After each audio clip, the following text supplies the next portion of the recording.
A'udzubillahi minasyaitonirrajim. Bismillahirrahmanirrahim. Assalamualaikum warahmatullahi wabarakatuh.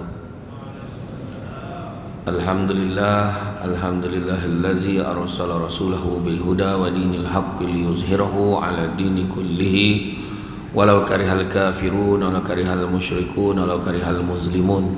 Subhanaka la ilma lana illa ma 'allamtana innaka antal alimul hakim. Rabbi syrah li sadri wa yassir li amri wa hlul 'uqdatam min lisani yafqahu qawli. Alhamdulillah, syukur kepada Allah Subhanahu wa taala, segala puji bagi Allah Tuhan sekalian alam. Salam dan salam ke atas junjungan besar Nabi Muhammad sallallahu alaihi wasallam.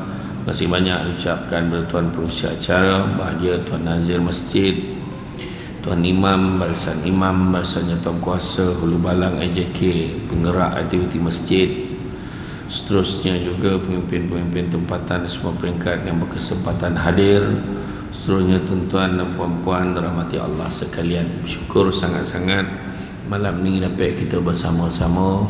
Saya datang dari Negeri Sembilan. Kata adat banyak kiasan, ditunjuk dia tetapi bukan, bergulung pendek panjang digontangkan, memang takkan faham kalau tak digonongkan. Malam ini kita berada di dalam dimensi tahun baru dengan tajuk pun canggih kan, jemaah get jemaah kan, terperanjat lah saya tajuk macam tu kan, tapi betul lah tu kan, jemaah get jemaah. Bila masuk tahun 2023 bermakna selesailah 2022 menjadi sejarah dalam hidup kita. Tetapi dalam pengkar-pengkar menulis 2022 tu, tahu tak pengkar, tak mahir lagi lah menulis 2022 tu, belum selesai lagi tulis itu betul-betul mahir dah 2023 kan. Jadi ayat yang biasa kita sebut tiba-tiba, tu yang ayat yang paling mahal, tiba-tiba dah 2023 ayat kan. Dia punya tiba-tiba tu tunjuk betapa tak sadar diri dia tu kan. 2022 lah dah 2023. Dan bila 2023 orang kaitkan dengan azam baru, semangat baru, target baru, niat baru, termasuklah pihak masjid kan, jemaah get jemaah. Kalau kita tengok Nabi ajar kita, Nabi beritahu tiada lagi penghijrahan selepas Fathu Makkah. Nabi kata tak ada lagi dah. Yang ada tapi Nabi mention lah kan, tak ada lagi penghijrahan selepas Fathu Makkah. Yang ada cuma niat dan jihad kata. Niat dan jihad, mana nak beritahu apa? Niat tu pun susah sebenarnya, bukan jihad tu susah. Niat tu sendiri susah, jihad nak melaksanakan apa yang diniat tu pun susah. Macam tu. Jadi makna kata cakap senang lah kan, tapi orang cakap, bercakap nak membetulkan niat tu sendiri bukan senang. Contoh bak kata Datuk Dr. Fadilah Kamsah, dia kata manusia tu bukan tak nak berubah, tapi dia tak nampak sebab kenapa orang tu kena berubah.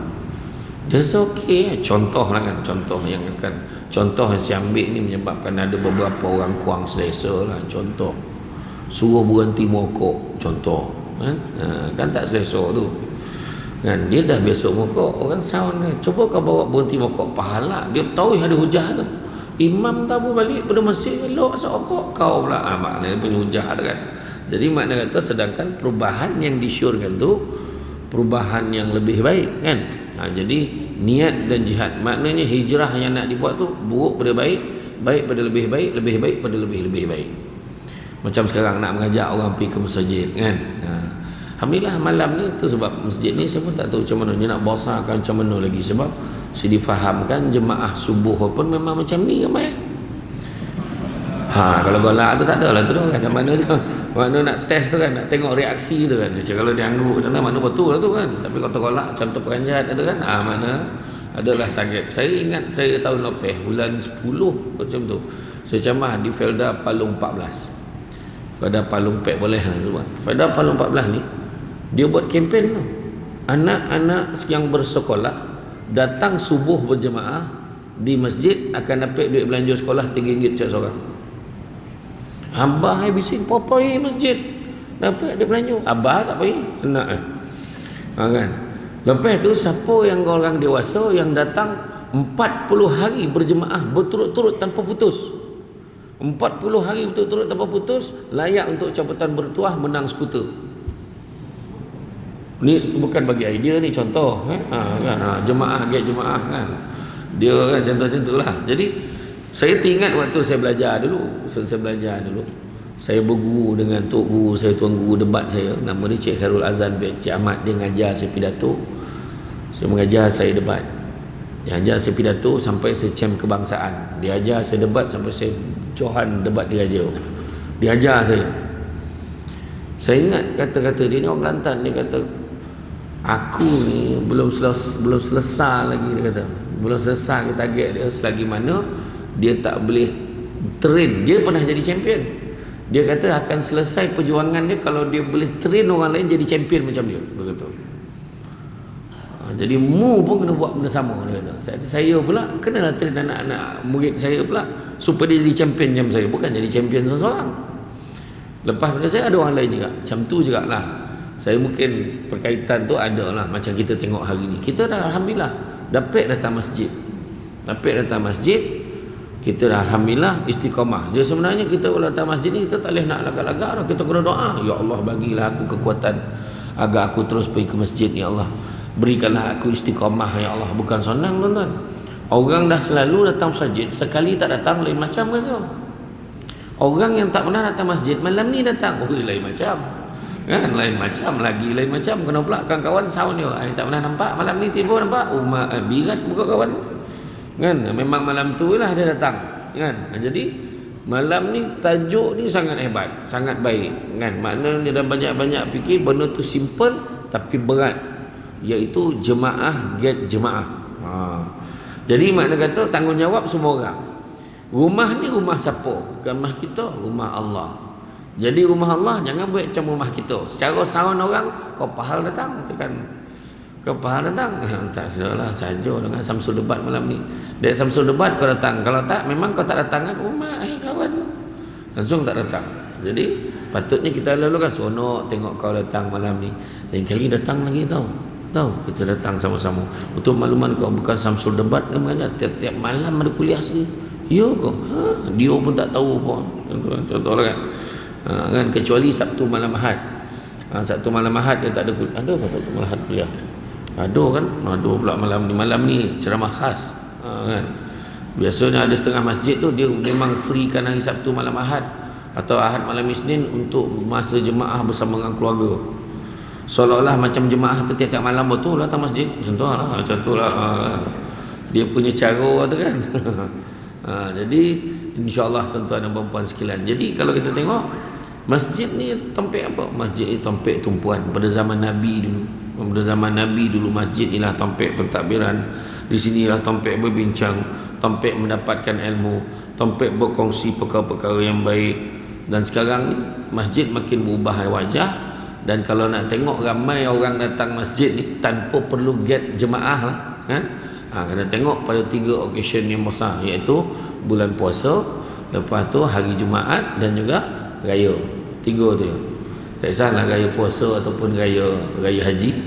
3 ni keadaan memang ramai. Puasa memang kalau kita nak tengok lah bulan puasa sembahyang tarawih, muka yang tak pernah nampak memang kita akan nampak. Kalau kita polik dan terperanjat memang lambat lah kita tarawih.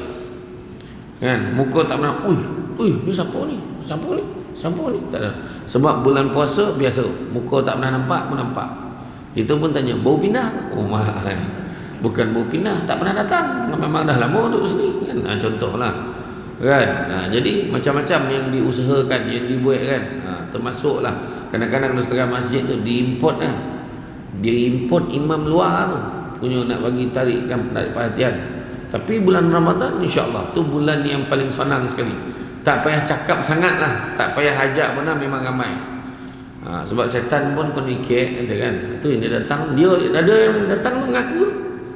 Datanglah kau. Setan kurang kacau bulan ni. Dia pula mengaku tu. Maknanya dia tak datang selalu belum ni memang dengan cakap setan. Macam tu lagi.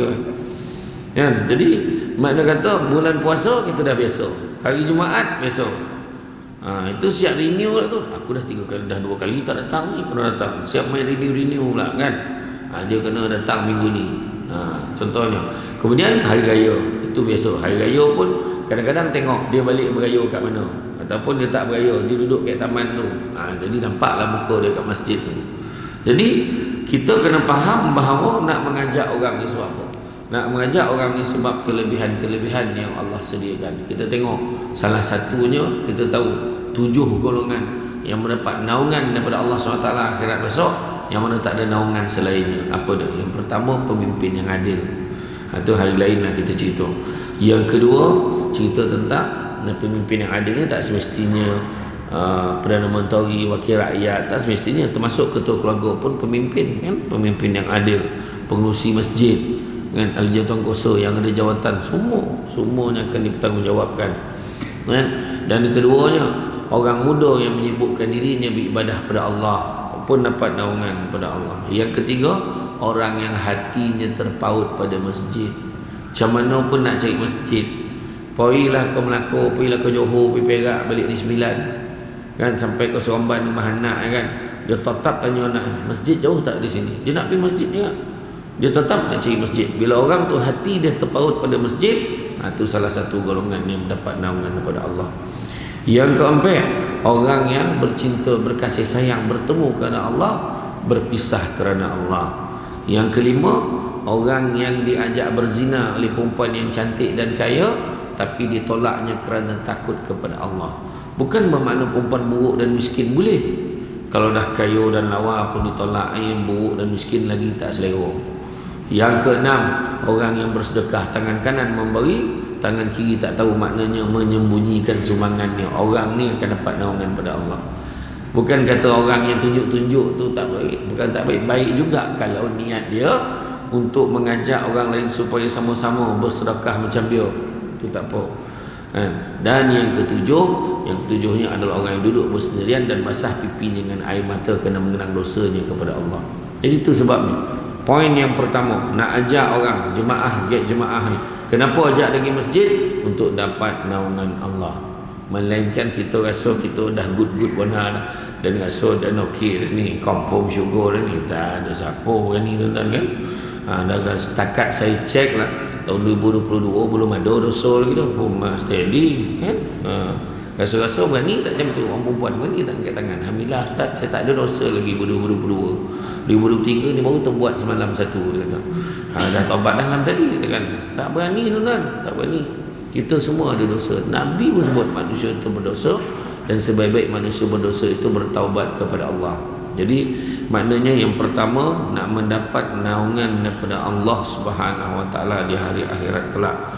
Kemudian apa dia? Seterusnya, orang yang pergi ke masjid ni akan didoakan oleh para malaikat. Dari Al-Amash dan Abu Saleh dari Abu Hurairah katanya, Rasulullah SAW bersabda, solat seorang lelaki berjemaah melebihi 27 darjat dari solat seseorang yang dikerjakan di rumahnya dan di pasar. Hal demikian itu kerana bila salah seorang di antara mereka berwuduk dengan memperelokkan wuduknya, lalu mendatangi masjid dengan tidak ada tujuan lain yang mendorongnya kecuali untuk solat, maka tidaklah ia melangkah satu langkah kecuali akan ditinggikan darjatnya, dan langkah seterusnya hapuskan kesalahannya. Langkah pertama, tinggi darjat. Langkah kedua, hapuskan dosa. Macam itulah itu berterusan, berapa langkah itu, kan? Dan hinggalah ia masuk ke masjid. Jika dia telah memasuki masjid, maka dia akan dikira dalam keadaan solat selagi mana dia berada di tempat solatnya, dan para malaikat akan mendoakannya selama dia masih berada di tempat yang ia gunakan untuk solat. Iaitu doanya apa? Ya Allah, rahmatilah dia. Ya Allah, ampunilah dia. Ya Allah, ampunkanlah dia selama ia tidak melakukan gangguan dan belum berhadas. Hadis riwayat Muslim. Makna hebat, tuan-tuan. Bukan kita tak tahu. Kalau saya tanya berapa kali ganda sembahyang jemaah daripada sembahyang seorang, semua jawab 27. Tak ada yang fikir-fikir 20 lebih lah dalam dekat-dekat 30, tak ada, teragak-agak. Semua tahu, tapi kenapa tak ramai, kan? Sebab tak nampak dengan mata hati, kan? Sebab dia nak benda-benda macam ni, isu dia adalah tu sebab Nabi sebut akan tiba masanya nanti bangsa-bangsa seluruh dunia akan mendatangi, mengerumuni umat Islam seolah-olah ingin menjamah hidangan, kata Nabi. kan. Dan sahabat tanya, kenapa macam tu? Kan? Kenapa lah macam tu? Tak ramai ke orang Islam? Bahkan umat Islam begitu ramai sekali bilangannya, tapi tak ubah umpama buih-buih di lautan, dan dicaburkan perasaan takut di dalam hati-hati musuh Islam. Ibarat buih di lautan, kenapa pula? Buih kena tiup meletup, usik meletup, bergarit meletup. Jadi macam mana? Jadi dia kata, dia tanya kenapa keadaan macam tu? Kerana umat Islam pada ketika itu dilanda penyakit wahan. Penyakit wahan. Penyakit wahan apa? Cinta dunia dan takut mati. Jadi tu pun penghalang juga tu. Penghalang nak datang ke masjid. Cinta dunia, takut mati. Lepas tu takut mati datang masjid kan. Ni tak, dia cinta dunia. Takut dia tak sampai nanti. Dia tak sampai nak menikmati dunia yang dia dah kumpulkan tu. Tu yang dia datang masjid tu. Dia menikmati motor bonsai, menikmati kereta, menikmati rumah bungalow, bahasa baku banglo, kan, menikmati bini kok ramai, kan, menikmati anak-anak, anak pun boleh jadi hal kan. Dia anak sikit mengelak anak, bah pi jalan, bawa anak pi jalan, bah pi obedisi, poi dia Sarawak obedisi. Dan jadi janji ada, jadi melayan kehendak hati dia tu, sebab dia rasa dunia ni sementara, bila lagi lah dia nak spend, dia kata spend masa, spend duit, spend dunia bersama dengan anak tu. Jadi tu sebabnya gangguan-gangguan tu, sebab orang lelaki tu kadang dia dah pakai baju, pergi mana bang Haji sajid, bang Haji janji kata malam ni makan sesama, makankan siakap empek rasa. Jadi laki pun cakap, tak yo pula lah, besok lah pergi masjid. Jadi dia pergi. Dek bini lah kebetulan lawa lah pakai malam tu kan. Abang ni janji nak makankan siakap kan. Lek kan. Yalah besok lah pergi masjid. Besok tak pergi. Tu jadi cerita ni. Halangan dia ada dua, hawa nafsu dan keyakinan. Maknanya hawa nafsu dia kalah, kedua tak yakin. Atau tengah siap-siap, bah gimana di masjid, abang kata nak pergi pasar malam ni. Aduh tak yo pula lah. Tak jadi baik, sebab dia anak-anak kalah, hawa nafsu dia kalah. Jadi nak lawan tu jihad dengan ilmu. Jihad ni nak kuat lah, kena kuat. Abang khabar malam ni nak makan ikan siakap empek rasa, nak makan sesama. Jangan risau, abang pergi masjid kan lama nak pun. Malam ni kalau jangan risau, kalau abang tengok Imam Sabah tu nak ke depannya, abang pergi. Dia katakan, kalau Imam Sabah tu lama sikit, dia katakan. Dekat sini tak ada lah, di tempat ke kampung-kampung banyak Imam Sabah. Imam Sabah ni nak angkat takbir pun sabar. Kan, macam-macam. Bismillahirrahmanirrahim.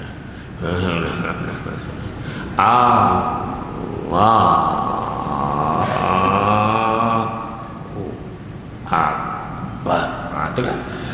Tu kan takbir tu boleh baca dia. Dapat tu lama sonyap. Yang belakang lah mulut dia mengumpil, hidup dia tak tu. Contoh kan. Jadi itu semua tu. Jadi abang kalau nampak Imam Sabah tu nak ke depan kan, abang ke depan. Biar abang jadi imam. Kau jangan risau. Tak lama semayang dah. Yang sebenarnya dia nak mengalihkan perhatian isteri dia tu. Biar isteri dia tu sabar. Suami pergi semayang dulu. Jadi steady lah sikit kan. Barulah steady. Suami ai macam mana pula ai ajak dia pergi makan, dia mesti pergi solat dulu. Puas ai goda dia, kan. Baru steady. Kan? Bawa bakul berisi limau sangat borek, payah ada jenjing. Biar mati dibaham harimau daripada mati digigit anjing. Macam steady kan. Kena baham harimau makna steady ni. Maruah jago. Kalau setakat sikit-sikit aja makan siakap pek rasa kenapa kan. Pergi semayang tu. Kan lama warna pun. Anak-anak pula, bah kau nak pergi pasar malam. Kau ni pasar malam tu takkan tutup selagi abah kau tak sampai tu. Wah, abah pula kan. Steady tak steady abah. Kan? Jadi anak itu nampak abah tu tak mudah diubah pendirian abah tu. Contoh abah lah perjuangan, tarik orang lain. Jadi datang ke masjid. Jadi tempat yang mana di masjid ini akan didoakan oleh para malaikat. Kedua, tempat yang paling Allah sukai ialah masjid. Dari Abdul Rahman bin Mihrad, iaitu budak Abu Hurairah, bahawa Rasulullah SAW bersabda, tempat yang paling Allah cintai adalah masjid, dan tempat yang paling Allah benci adalah pasar. Hadis riwayat Muslim. Maknanya kalau kita berleko-leko kat pasar, merayau tempat kan, jadi sebenarnya masjid ni lah tempat yang paling baik sekali. Datang masjid tak ada siapa yang kusut di masjid tu, tak ada. Muka semua tenang ni. Cuba tengok ni, reaksi semua yang tengok Samsul debat malam ni. Kalau orang tu tengok pada mula sampai habis, tu biasa. Yang luar biasa sikit tu, yang dia sambil tengok kejap-kejap dah lalap. Makna hebat dia, sebab sambil dia dengar tu dia zikir. Tuan-tuan jangan sangka buruk tak, dia zikir tu. Yang paling hebat yang ketiga, sepanjang ceramah ni zikir dia. Kan? Dia ada ayat hilang tu. Ayat tu kalau pun ceramah baca, sogar orang dengar. Dia doa hilangkan keresahan dan ngantuk jemaah orang yang mendengar. Ada tak orang perempuan dengan ustazah hajar dalam kuliah duha muslimat tu? Ada tak? Tak ada. Doa dia senang. Bismillahirrahmanirrahim. Wa bil lahil taufik wal hidayah. Wassalamualaikum warahmatullahi wabarakatuh. Macam itulah doa. Kalau baca tu togak kepala. Dia kalau dah ngantuk tu, wa billahi taufik togak. Dah habis kau, jago dah. Tapi saya belum baca dulu, saya baru ajar belum baca dulu. Jadi tempat yang paling Allah suka adalah masjid. Jadi kenapa kita nak cari tempat lain kan? Datang masjid. Cuba macam mana pun cari masjid. Pening-pening kepala datang masjid. Iya, kalau apalah masalah aku ni. Singgah masjid, ambil wuduk, solat 2 rakaat, tengok macam mana. Iya tuan-tuan, kita sombong Allah Taala. Kan? Salah satu tanda orang sombong Allah Ta'ala apa? Habis bagi salam berkecapui balik. Tu berkecapui. Berkecapui ni cakap orang KL berdesuk lah. Macam tu. Habis bagi salam tu bangun dah. Sombong dengan Allah Ta'ala. Jangan sombong-sombong Allah Ta'ala. Bagi salam paling tidak astagfirullah, astagfirullah, astagfirullah. Cuci sikit hati tu. Tak ampun. Lepas tu tak dah tangan doa. Kau nak copek benar lah. Orang bandar tu husnul kan. Kau nak copek mana ada sibuk nak kau duduk kat bandar metropolitan sebanyak ada highway suka tu kan. Sekarang komplit dah jalan kita dah. Duka dah lama dah, suka pun sampai. Suka dan duka kan ada dua-dua tu. Kan? Paling tidak doa. Sebab apa? Minta kepada Allah Taala. Ya Allah. Iya. Ya Allah. Allahumma. Kau nak copek mana? Allahumma barik lana fima razaqtana wa qina azabannar. Apa galak? Doa makan sama jangan. Allahumma barik lana, Allah Taala berkatilah kami fima razaqtana, kata rezeki kami, wa qina azabannar, dan jauhkanlah kami berazab api neraka. Mana makan? Doa berpuluh tahun faham tidak salah. Tapi jangan baca kuat-kuat. Orang sebelah dengar doa makan, orang sebelah tu macam itulah. Tapi betul kau nampak lembaga lah, kau tengah malam balik kan, tengah malam balik kerja tu nampak hantu tong tinggi kan. Dah baca doa Allahumma barik lana. Lagi hantu tu gila betul dengan aku nak dimakan ni. Hantu pun tahu tu doa makan ni lah. Kan? Hantu situ kan. Macam itulah tuan-tuan. Datang tempat yang baik, masjid ni tempat yang baik. Kan, anak-anak pula besok Khamis malam Jumaat ada je lagi kuliah-kuliah guru-guru takmir semua hebat-hebat tu. Guru takmir lagi dahsyat, jauh lah tinggal Samsul Debat ni, level bawah ni guru-guru takmir ni Cecenia semua, Cecenia cap iyo. Tuan-tuan tak nak datanglah tuan-tuan. Saya kalau dengar kuliah dia orang tu masalah saya kena nyuruh balik tiang. Dia tak boleh nampak Samsul Debat. Samsul Debat pun ada nampak. Patut dia depan ni, bukan dah mula dah. Awak nak ambil poin dia ni. Macam tu. Jadi datanglah tempat yang baik. Kadang-kadang orang kalau dah lama tak datang masjid, tiba-tiba datang masjid. Apa sebab nak kenduri. Itu satu hal kan tu. Lepas tu siap tanya, imam tu imam. Yang dia tanya imam tu. Macam mana tak bengkak imam tu kan. Imam mana imam? Imam kacik wasah tengok kan.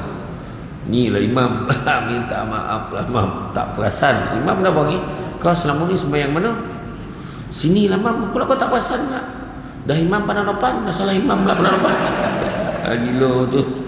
Dia sound balik imam tu, imam pandang depan macam penyanyi tu, dia pandang penonton kan.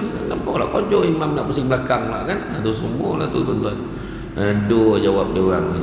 Tak apalah kalau orang nak kenduri, jangan cakap kau kalau nak kenduri memang macam tu lah. Kau dah rajin kau datang. Habis kenduri pula lah kau hilang. Jangan macam tu, jangan. Sonok tengok kau datang. Nanti esok bila dah kenduri, insyaAllah kalau esok kenduri kau tu kita orang datang. Tapi kalau aku besok dah habis kenduri, janganlah tak datang masjid ni, datanglah. Macam tu lah cakap dengan dia. Kan sebab ni rumah Allah, lalu kan dia datang. Yang paling sedih tuan-tuan, berlaku di banyak keadaan, banyak kali berlaku. Bila orang sahur ni, kau kalau tak kenduri memang kau tak datang sini, tak ada lah dah. Apa berlaku yang paling sedih tu? Dia import pula masjid lain datang rumah dia kenduri. Tu semua lah tu. Dah bertombong kan. Dah orang masjid pula terasa kan? Masjid kita tak diajak orang luar dipanggil contoh kan. Tu semua lah tu. Ada kan. Lepas tu bergaduh tu kan. Berunding imam jawab macam ni lah. Nak kenduri bila Khamis malam Jumaat malam tu dah ada seorang booking dah kalau ikut jadual ni. Boleh tak awak buat lambat sikit? Kita cuba buat dia lepas maghrib, awak punya kita buat lepas isyak. Boleh tak kan? Tapi lambat sikit lah. Boleh imam, tak kisahlah. Janji imam datanglah dengan jemaah-jemaah. Tentulah. Malam tu target-targetnya jamuan apa? Sama tanya pula kan. Tak ada apa tu kan. Ramailah yang marah baru-baru ni kata bila buat tahlil ni menyusahkan tuan rumah dia tu. Siapa kata? Siapa yang membuat andaian menyusahkan tuan rumah? Kalau tuan rumah tu nak buat, buat. Kalau tuan rumah tu tak nak buat, tak apalah, datanglah orang masjid. Kalau datang tu bagi lollipop, datang orang masjid. Tak salah tu lah. Tak pernah pula orang masjid kata mesti nak lauk channel, mesti berchannel. Tak ada, jangan buat fitnah kat masjid pula. Kan? Kadang-kadang orang tu tak mampu nak buat boleh tak nak buat kat masjid? Boleh. Imam mungkin je buat tahlil kat masjid, tak ada masalah pun. Jangan buat fitnah kan.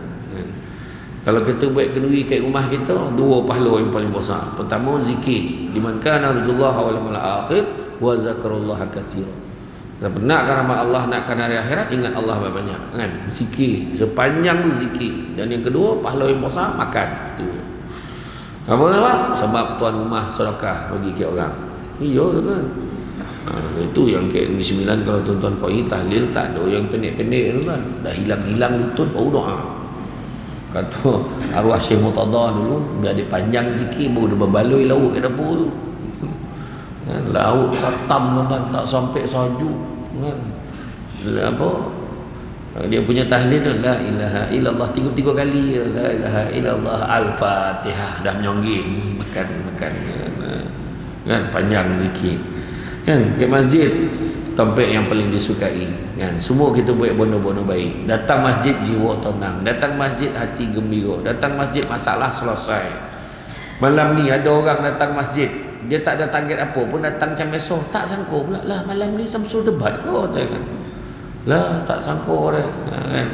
Ada orang tu pula datang malam tu, dia ingat Samsul debat, upos malam dah terlopeh pula. Ada orang tu kan, macam-macam tuan-tuan. Jadi datang masjid. Yang ketiga, Allah akan menyediakan yang singgahan di syurga. Dari Abu Hurairah radhiyallahu anhu dari Nabi SAW baginda bersabda, barang siapa datang ke masjid pada pagi atau petang hari, maka Allah akan menyediakan persinggahan baginya di syurga setiap kali dia berangkat ke masjid di pagi atau petang hari. Hadis riwayat Muslim. Jadi Allah siapkan tempat persinggahan kita di syurga. Allahuakbar. Datanglah ke masjid. Sebab pahala tak nampak kan. Boleh cerita 27 kali ganda daripada sembahyang seorang. Tahu, tapi kenapa tak ramai? Sebab tak nampak. Cuba kalau 27 kali ganda tu tukar jadi RM27. Satu kali sembahyang berjemaah dapat RM27. Macam mana kan? Sana. Tak masuk lagi. Kita sambung kan. Jadi kita tahu dah kan. Sembahyang berjemaah 27 kali ganda pahala. Kita tak nampak. Cuba kalau RM27 kan. Setiap kali bagi salam, Assalamualaikum warahmatullahi, Assalamualaikum warahmatullahi. RM27 nampak dalam poket. Ui, agak-agak tak cukup tempat sembahyang. Sampai ke parking orang sembahyang. Agak lah. Masa tu orang mula lah bagi kan. Sebab duit tu nampak. Tapi yang Allah bagi 27 kali ganda dalam masa-masa orang tak nampak. Wah, itu lebih besar nilai daripada 27 ini ni. Kan? Jadi makna kata dia nak tengok ni, nak rasa tu dengan mata hati kita. Nampak pahala tu, rasa tu. Sebab apa? Ibadah ni itu sebab kalau kita belajar mencapai kesempurnaan ibadah, macam mana nak tahu ibadah kita sempurna ke tak sempurna? Dia ada 4 perkara. Yang pertama mesti dengan ilmu. Dia bukan main ikut-ikut. Pertama mesti dengan ilmu. Kau tak tahu belajar, tak tahu tanya. Semayang ikut, akhirnya dia kena belajar agak betul tak perbuatan itu. Rukuk itu betul tak macam ni. Macam pagi tadi kan saya khusus umrah kan. Khusus umrah pada sebab keluarga saya, insya-Allah bulan 2 ni akan pergi umrah. Bulan 2 apa mulai hari bulan. Jadi ramai keluarga saya sebut satu sesi khas semayang dalam kapal terbang macam mana. Kan kadang-kadang main buat ya kan. Apa tu betul tak semayang menghormati waktu tu apa kena ambil wuduk ke tak, macam mana ni, macam mana kalau belum menghadap kiblat ke tidak, macam mana, macam-macam kan. Jadi kita kenalah belajar. Yang pertama. Yang kedua mestilah ikhlas. Bila kita beribadah ni, nak capai kesempurnaan ibadah ni mesti ikhlas. Bukan yang ada semayang malam ni dah YB datang takkan dia tak datang. YB tak nampak dan pula cerita kan. Dan dia dah biasa dengan YB tu kan. Ada sebab-sebab lain kan, ada sebab-sebab lain ataupun tak ikhlas. Semayang sebab mak mentua ada kat rumah tu datang masjid, biar mak mentua nampak dia pergi masjid. Contohlah kan. Yang ketiga mesti ada perubahan dan kesan pada tindak tanduk dan perangai. Maknanya kalau perangai macam tu lagi ada masalah dengan ibadah dia. Sepatutnya ibadah menjadikan dia manusia yang lebih baik. Macam mana dia main nombor main, dia semayang main nombor lagi teruk dia main nombor, tentu kan. Maknanya ada masalah dengan ibadah dia. Dulu masa PKP kan ada petak sejadah tu, ada di label petak nombor 1, 2, 3, 4 sampai belakang. Waktu maghrib dia semayang kat petak 08. Waktu isyak dia semayang kat petak 23, 0823. Kono lah tu. Kan semua benar nombor di kepala tu kan. Masa PKP tu kalau nombor tak tutup lah tu kan, boleh online kan. Bayangkan tu. Jadi dah lah kono belanja lah JK masjid orang ajar tu. Contohlah kan. Jadi perubahan pada tindak tanduk dan perangai. Ada perubahan, dia jadi lagi lebih baik lagi. Kalau pergi umrah, dia pergi haji, tu sebab orang cakap dia bawa balik haji tu elok. Tak, memang tu sepatutnya jadi lagi baik, lagi baik macam tu. Dan yang keempat mestilah dimulakan dengan niat. Niat kita perbetulkan. Macam hari ni kan, kenapa kita nak jemaah jemaah ni? Sebab apa? Nak tambah pahala. Tu saham tu kan. Kita cari orang, seorang cari seorang. Dah cukup tak cukup, cari lagi beberapa orang. Tapi jumlah kita layan geng-geng ni Pagi-pagi tu ajak, pagi esok datang. Lepas ajak sarapan dengan JK masjid kan. Kalau kau ada peluang kau boleh sedekah lah. Dia pun sedekah kan. Macam hari ni kan, tanya penceramah Samsul Debat, dia gambar makan lauk apa, contohlah. Lah betul. Asyik selera pengusi ikut contohlah. Jadi mana kata satu bentuk sedekah juga kan. Jadi bila dia dah bersedekah, dia dah bercampur JK masjid, dia pun jadi seronok. Nampaklah kan. Tu dia. Lepas tu besok kita dah tak ada. Kita dah dalam kubur. Tapi yang kita ajak tu masih lagi rajin pergi masjid. Orang tanya dia, susah kan nak dapat istiqamah masjid ni kan. Itulah memanglah. Biasa dulu pun tak datang masjid ni. Arwahnya lah dulu yang bawa saya pergi masjid. Dulu saya ingat masjid ni kan orang tertentu boleh pergi. Saya tahu bila datang rupa-rupa JK masjid ni semua humble. Dia kata bukan humble bahasa baku kan. Semua merendah diri. Wah tu semua tansri datuk-datuk semua, datuk doktor semua. Iya. Saya seorang ni senior doktor SDR saudara. Bukan senior doktor kan. Alhamdulillah lah dia orang. Saya ingat kan JK masjid ni sombong-sombong kan, sorban dia tinggi-tinggi kan. Semua pakai lidah ni semua. Saya takut lah tengok dia orang ni. Apalah aku takut pula kan. Lepas tu baru dia faham dengan ilmu. Bila dia belajar rupanya dia pun lepas tu dia pula pakai lidah, contohlah kan. Dia pun cerita. Jadi cari jemaah ni sebenarnya satu pelaburan akhirat. Kan? Paling tidaklah kau payah bonal nak ngajak orang dalam rumah tu aja. Sana. Pagi-pagi pergi sembahyang jemaah. Macam kita lah ajar anak kita kan. Hari-hari jom kita sembahyang jemaah ke masjid. Kojut anak tu. Kadang mak nak cakap, kesian budak tu bang, kocik lagi. Masa kocik lah nak kena aja. Kanak-kanak yang umur 3-4 tahun tu paling senang nak bentuk dia pergi masjid. Nak bandingkan dengan kanak-kanak berumur 40 tahun. Susah. Yo tuan-tuan, masa tu dah koreh betul dah. Ada sebab untuk tua tu aja menonton buluh biar daripada robong tu, sebab robong tu lembut. Dah jadi buluh koreh tuan-tuan, baik meriam ya. Meriam baik lomang, dah bakar rumbanan lah, tak ada apa dah. Sekali lah pakai kan. Iya tu cakap tu. Kan? Jadi besok kita dah dalam kubur. Kita dah dalam kubur, anak tu cakap, yang esok pagi kita pergi berjemaah kat masjid nak. Abang ni tiba-tiba pula arwah dulu daripada kocik memang tak pernah tinggal bawa abang pergi masjid. Apa kata kita mulakan pada perkahwinan kita ni? Benar baik bang, I follow katakan. Mengalir tak follow kan mak ayah ni? Mengalir tuan-tuan. Daripada ayat yang potang ni kita karaoke nak. Salah. Arwah ni tak pernah tinggal karaoke, mampu tuan-tuan. Banyak ni benda baik saham boleh bawa. Contohnya tadi jemaah tadi kan, bawa keluarga kita dulu. Lepas tu cakap dengan anak kita, kau kalau datang masjid ni cuba kau ajakkan kawan kau, ajar yang kau pada kau huha-huha tu, geng-geng study kau, geng-geng lepak kau tu, geng-geng gamers kau tu kan, kau ajak datang ke masjid. Iyalah bah, nanti saya cakap dengan dia orang. Lepas tu ke masjid, antara waktu maghrib dengan isyak tu kau lepak lah, bincang study sikit. Tak iyo pula. Contoh banyak kan. Iyo tuan-tuan. Saya tengok dekat satu surau di Perak ni, dekat Taman Serai Murni kata silap saya, di Bagan Serai. Kawasan itu besar. Dia buat gelanggang takraw 2 dengan ada meja pingpong 3. Budak-budak muda datang main kan. Jadi bila dia nak main takraw ke dalam tu, dia sogan lah, dia jaga aurat dalam surau. Masa tu jadi elok dah kan. Main pun elok, pergi toilet, jaga kebersihan tandas. Nampak. Lepas tu sekali-sekala tengok imam dengan jubah, jom testing pingpong. Kono dah tu, terbaring budak tu nak ngajar. Imam tu je servis, boleh tahu. Kau ingat imam tak reti main pingpong kan? Contohlah kan.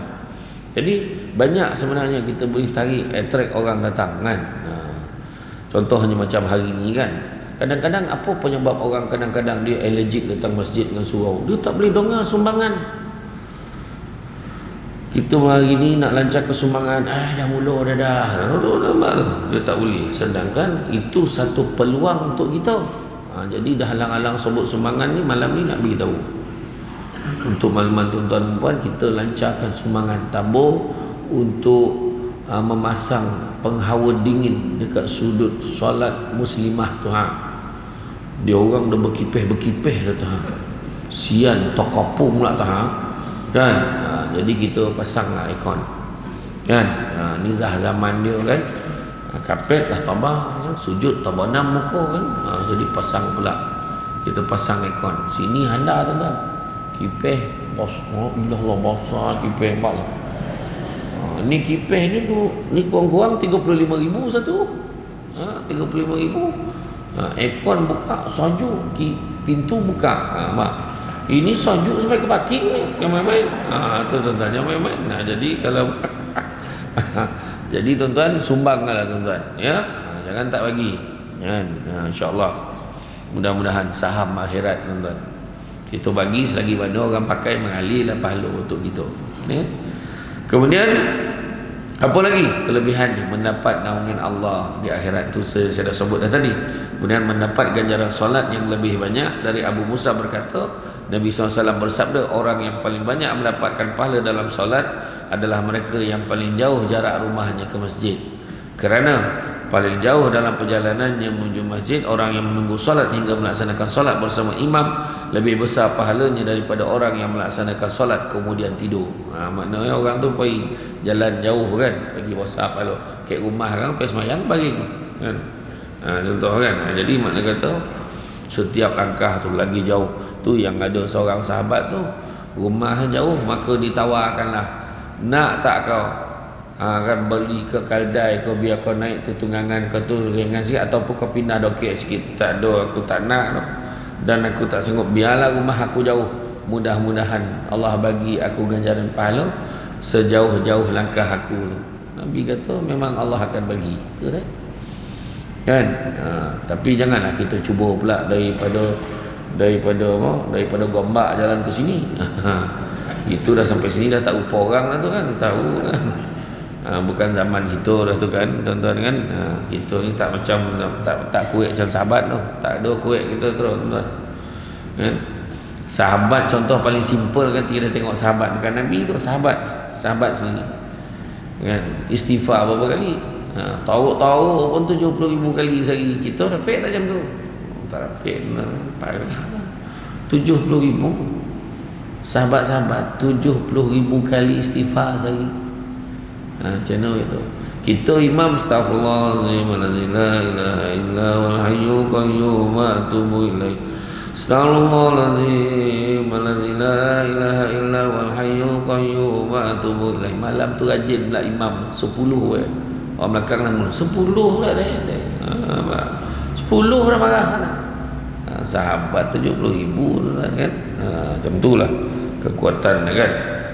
Ganjaran pergi dan pulang dari masjid. Dari Ubay bin Ka'ab katanya, ada seorang lelaki yang setahuku tidak ada lagi yang lebih jauh rumahnya dari masjid. Ini kisah dia tadilah kan, dan dia tidak pernah ketinggalan dari solat.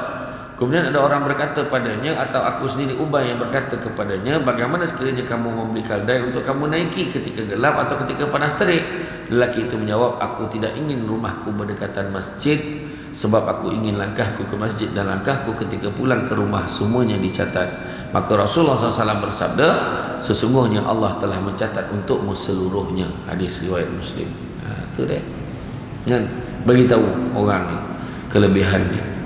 Naik kereta pun ada pahala, tapi pahala naik kereta lah, bukan pahala langkah kaki tu. Melangkah daripada parking tu sebab jangan mungut jauh lah parking. Aduh kan. Kan kalau pula penceramah punya parking dah kau nak ambil contoh kan. Jadi dah mula dia mungut, jangan mungut.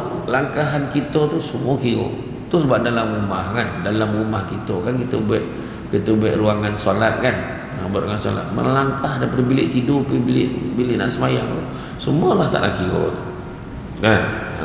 Ya. Kemudian berwuduk di rumah, kemudian menuju ke masjid. Dari Utsman bin Affan yang berkata, aku mendengar Rasulullah SAW bersabda, barang siapa berwuduk untuk solat lalu menyempurnakan wuduknya dan berjalan menuju solat fardu lalu dia melaksanakan bersama manusia atau bersama jemaah atau di masjid, nescaya Allah akan mengampuni dosa-dosanya. Hadis riwayat Muslim. Banyak betul kelebihan. Hujah kita nak mengajak orang jemaah ni kan, banyak pujuk dia orang datang masjid. Dengan kuliah ilmu. Kenapa pula ada orang kuliah ilmu? Ada orang ni, ada yang dia jenis pergi masjid tapi kuliah tak pernah pergi. Ada. Dia tak nak dengar lah ni. Dia kata tak perlu, dia kata. Dia boleh tengok sendiri. Sudah dia tengok sendiri kat dalam internet lah apa, sudah tak tengok. Tak tengok pun. Memang dia tak pergi kuliah ilmu, dia tak dengar kata-kata ustaz ni, dia ikut seper dia je. Ada. Ada satu hamba Allah ni, dia boleh cakap dengan menantu dia. Dia kuliah ilmu tak pergi. Bab munakahat tak nak belajar, mengacau ya rumah tangga anak dengan menantu tu. Sudahnya dia cakap dengan menantu dia, tak ramai dengan menantu tu, dia cakap dengan anak dia, anak perempuan ni. Ayah ni sebelum ayah mati ni, ayah nak benar tengok kau bercerai dengan lelaki kau. La ilaha illallah, apa bodoh bapak menantu tu. Aduh tuan-tuan. Aduh. Dia tak sadar tu kan, apa kerja dia buat. Macam cerita ni lah. Macam cerita sekarang ni pula heboh pula. Kita ni yang ada ilmu tuan-tuan, jangan jadi orang macam tak ada ilmu. Macam kisah Sul kan. 2-3 minggu ni memang parah lah. Saya dengan Abang Samsul Rawau pun kono Kan orang lain yang kahwin, saya lain kono pahala pula kan. Tapi janganlah kita jadi orang macam orang lain tu tak belajar tu, biarlah dia, kita ni belajar. Jadi kalau apa, janganlah kita komen lebih-lebih, kita tak tahu apa yang berlaku dalam rumah tangga orang tu. Apa yang digambarkan nak menyodapkan cerita. Kan dah tentulah dia nak tunjuk yang sensasi kan. Pasangan suami isteri ni berselisih faham. Biasalah, semua orang selisih faham kan. Tapi nak jadikan cerita, keluarlah orang ni macam ni, orang ni macam ni. Tapi tak semuanya tepat. Kita lah komen, sudahlah kau tak berguna, kau ni semua di balon ni. Ya, Samsul Debat yang saya tunjuk tuan-tuan. Saya ramah tunjuk kan. Bukti kan. Bayangkan tuan-tuan, bukan apa kan. Orang kadang dia dah sadap mana tuan-tuan, bercakap kan, kerana tak kira betul salah ni. Ya, orang kata kan, ya, gambar saya ceramah kan. Yang depan nampaklah kan. Dulu minat sangat beliau ni, tapi sejak ada kes dengan Iran terus boikot ceramah beliau. Dia faham. Iya dah. Iya tuan, orang sekarang ni parah betul. Ini satu lagi gambar saya pergi balik umrah baru ni kan, saya daripada ni dekat Jabal Sur. Ya. Perangai orang jantan duk ceramah hari pasal kahwin, lalas dia yang kahwin, tak gunanya jantan. Iyo tuan, bukan saya bohong. Abang Samsul Rawah apa noh? Langsung Abang Samsul Rawah tunjuk gambar 3 Samsul ni. Sekarang kau tengok dulu Samsul mana baru cakap kata. Iyo tuan, bukan bohong. Orang ingat Samsul Debat ni macam lah cerita nyondap bukan cerita. Memang betul pun tuan. Lepas tu saya jawab balik, saya hantar, saya jawab balik ke dia kan. Kau jangan main cakap dengan abang kan. Saya kata, saya tulis yang tadi yang saya kata, yang kahwin tu Samsul Yusof, apa pula Samsul Debat yang kau babit ni kan. Oh ya ke? Sorry Ustaz, salah info tu. Senang kan dia kata. Iyo tuan, orang kadang-kadang kematangan kita lah. Tu cakap kan. Bukan saya tak kisah pun orang nak cakap lah kan. Tapi kita kena fikir, kalau pun tepatlah ke orang itu kan, kau tahu ke cerita ujung pangkal kan? Kan tak tahu ujung pangkal jangan cakap. Kita tu beza, kita pergi masjid dengan orang tak pergi masjid kan. Orang pergi masjid, kita lah sama dengan orang tak berguna betul, dia tu lah masalah, entahlah, cubalah jaga sikit. Jangan, dia ada keluarga dia pun tengah bersedih ni kan, kita pula tambah lagi kan. Janganlah, kita tak tahu cerita. Dulu ada penceramah tu kan, heboh pasal penceramah tu, kalau tak ada 5,000 tak datang, kalau tak bayar ada 5,000 dia tak nak datang ceramah. Lepas tu orang pun cakap, inilah dia dilema Ustaz Sampul. Dia kata Ustaz Sampul. Yang seorang tu komen, Ustaz Sampul tu Ustaz Samsul ke? Dah dan pula kono kali tu kan. La ilaha illallah. Lepas tu panjang lah cerita tu kan. Panjang cerita tu. Tu dah saya tak ada tuan-tuan. Bono ni media sosial ni memang macam tu lah kan. Tapi bila kita ni cakap, tak ada lah, mana ada nengkona dia tu. Dia kalau tak bayar pun dia datang. Lepas itu tak datang dah. Dia kan datang. Macam gurau tu kan. Saya sudah ponek berbalik daripada Temeloh. Lepas tu baru ni saya balik. Saya camah di Perak, saya camah di Penang, camah di Kedah, di Baling balik. Ni baru ni 4 hari daripada hari Selasa itu. Selasa, Rabu, Khamis, Jumaat saya camah di Bera, saya camah di Raup, camah di Lipis, Merapuh kan. Sempadan Gua Musang tu pagi-pagi tadi subuh baru sampai ke Seremban. Lepas tu khusus umrah. Petang tadi ke Banting. Malam ni sedia. Besok makan bosa kan. Tapi besok ceramah ahli, besok ke Kapal Kelang. Besok lepas tu dah betul-betul berjujut tepi utara balik. Tentulah tuan hari-hari ni. Tak ada tuan. Orang ni ramah menuduh sah dilayan-layan. Tapi kita orang masjid kena sabarlah sikit, janganlah main bantai. Dia memang tak berguna, kau tak tahu. Kata-kata jangan macam tu kan. Tapi memang ada tuan-tuan, memang ada, tak dinafikan. penceramah ni kan, saya pun pesan kat saya kan, jangan jadi macam tu kan. Ada sekali tu mak saya pun sama saya, kau di mana sekarang ni? Mak sama tu kan. Rupanya ada orang bawa cerita dengan dia kan. Dia kata Samsul Debat ni maha pernah bayar, dia tak nak datang kalau bayar sikit. Yo kau khabar. Saya pun cek balik, rupanya jawatan kuasa tu dekat satu sekolah tu, dia dah lambik jemput saya. Dia tak nak kena marah dalam masyarakat. Dia cakap tak payah panggil lah Samsul Debat tu, mahal sangat. Dia kata wah sebenarnya dia lambik panggil, tarikh dah penuh. Dia bagi alasan macam tu. Dan fitnah. Saya ceramah kat Sarawak tu, ada orang Sarawak tu cakap, Ustaz ni masjid ni boleh bayar 800, lepas tu program kedua ni bayar 1200, program ni boleh bayar 500, program ni bayar 2000, macam-macam tombek lah. Jadi totalnya bayar macam ni. Macam Ustaz? Okey lah tu, saya kata. Lepas tu Ustaz, kita bagi Ustaz hotel Dormani ni, kata. Hotel Dormani kat Kuching tu memang saya suka. Hotel bajet Islam, kaumnya cantik, elok, budi bahasa budak-budak dalam tu pun elok. Tapi hotel Dormani dia Ustaz, okey lah tu, tapi tak ada swimming pool Ustaz. Masa bila dia nak mandi kau suruh ceramah kan? Tidur je kan. Macam tu lah. Tapi rupa-rupa ada penceramah-penceramah di Semenanjung ni, kalau pergi Sarawak hotel mesti Pullman, satu ceramah 7,000. Aduh, uyo kau tu saya tak tahulah tuan-tuan, saya tak adalah sebut nama tapi ada yang macam tu. Mungkin dia lain ilmu lain, dia jenis berjalan atas air ni, dia saya tak boleh nak lawan lah tu kan, macam tu tuan-tuan kan. Jadi okey, sambung tadi. Jadi jemaah apa lagi kelebihannya? Kelebihan saf pertama dan bersolat di masjid. Apa ada kelebihan saf pertama? Seandainya manusia mengetahui kebaikan apa yang terdapat pada panggilan solat dan saf pertama, lalu mereka tidak dapat meraihnya melainkan dengan mengundi, tentu mereka akan mengundinya. Dan seandainya mereka mengetahui apa yang terdapat dengan bersegera melaksanakan solat, tentu mereka akan berlumba untuk melakukannya. Dan seandainya mereka mengetahui apa yang terdapat pada atmah ini solat isyak dan subuh, tentulah mereka akan mendatanginya walaupun dengan cara merangkak. Hadis riwayat Bukhari. Bayangkan tu. Hebat tak hebat kan? Kalau orang tahulah panggilan solat saf pertama, tentulah dia akan, kalau boleh mengundi dia mengundilah, yang penting dia dapat saf pertama. Tapi nak duduk saf pertama kena ke depan lah kan, kono pula dah lah depan belakang imam nak tu. Jangan main-main tuan-tuan. Buat malam tu Allah uji imam tu. Yang belakang tu yang mendapat akibat yang main-main.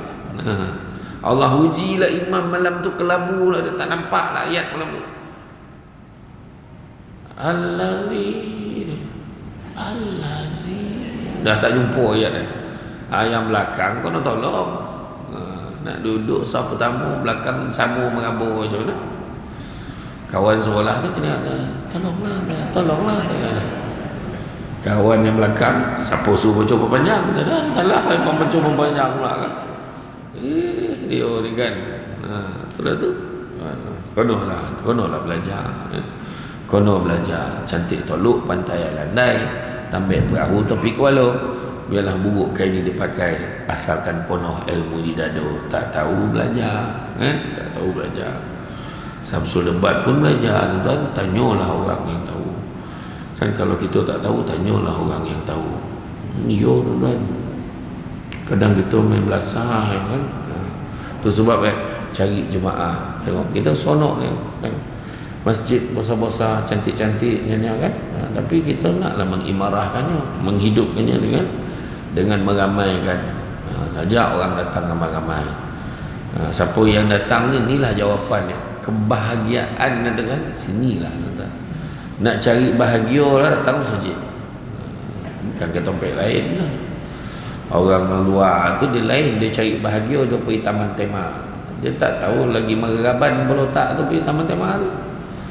Datang sini tenang, jumpa imam, minta tolong imam, apa pandangan imam? Imam pun bagi pandangan macam ni. Tenang. Iya tuan kan. Itulah susah tuan kan. Hari ni manusia ni, itu sebabnya disebutkan dalam Al-Quran tu, Allah Ta'ala begitu, surah Az-Zumar ayat 53, Allah Ta'ala begitu apa? Qul ya ibadiyallazina asrafu ala anfusihim, gitu. Wahai hamba-hamba yang melampaui batas atas diri mereka sendiri. Dah sebut kan? Kan yo kita ni melampaui batas yang mai. Qul ya ibadiyallazina asrafu ala anfusihim, wahai hamba-hamba yang melampaui batas atas diri mereka sendiri, apa yang orang tak buat kan. Kalau mengutuk memang sehabis-habis kutuk, macam tak cukup tanah dah.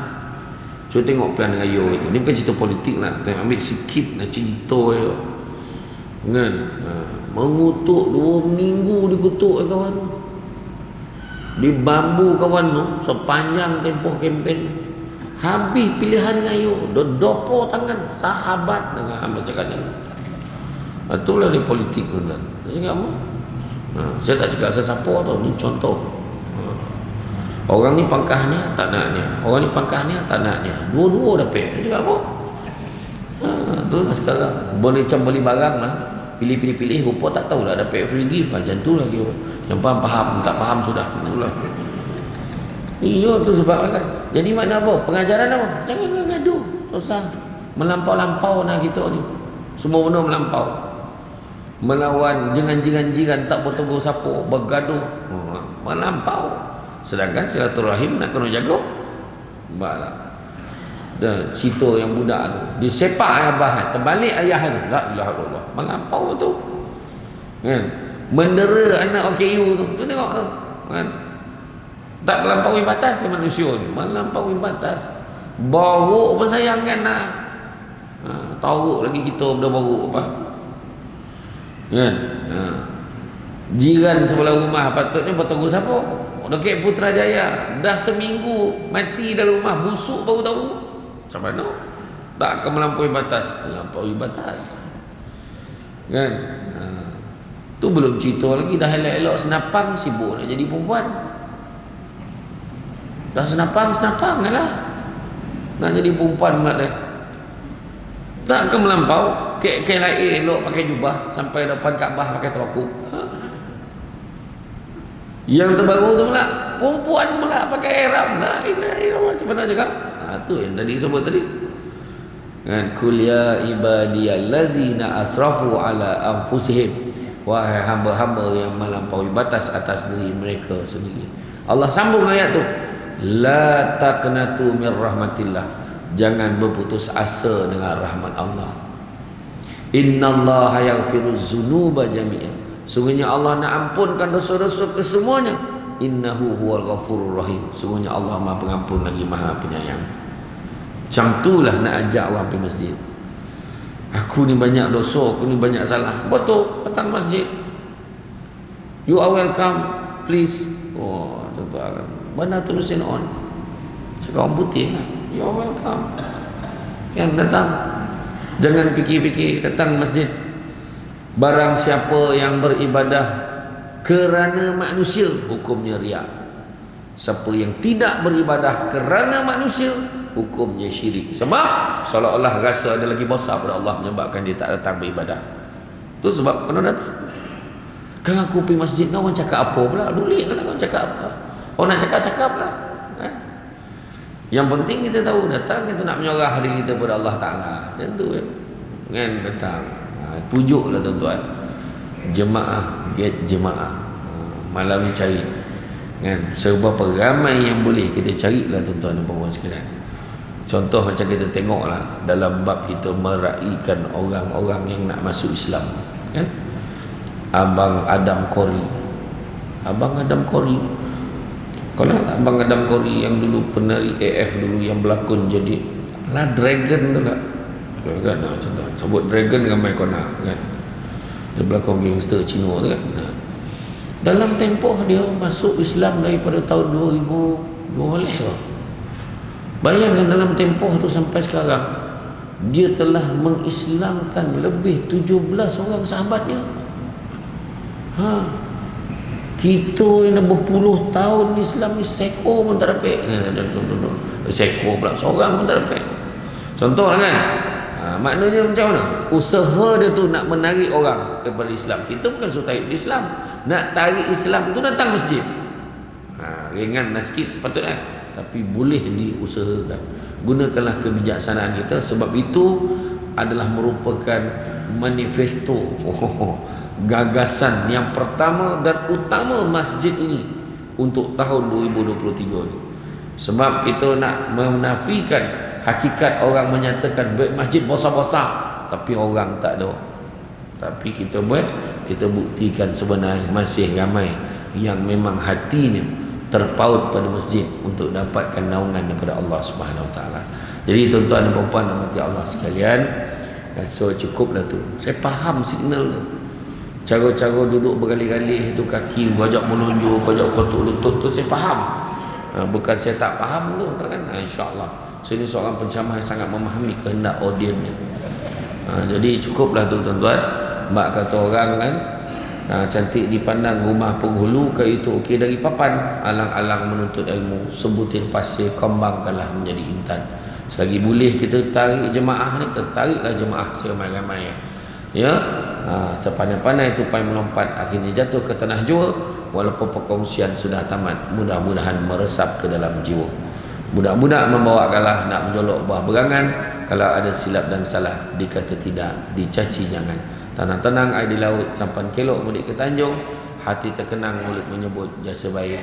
Pihak masjid menjemput rasa nak junjung. Jadi tuan-tuan dan puan sekalian, itu saja daripada saya.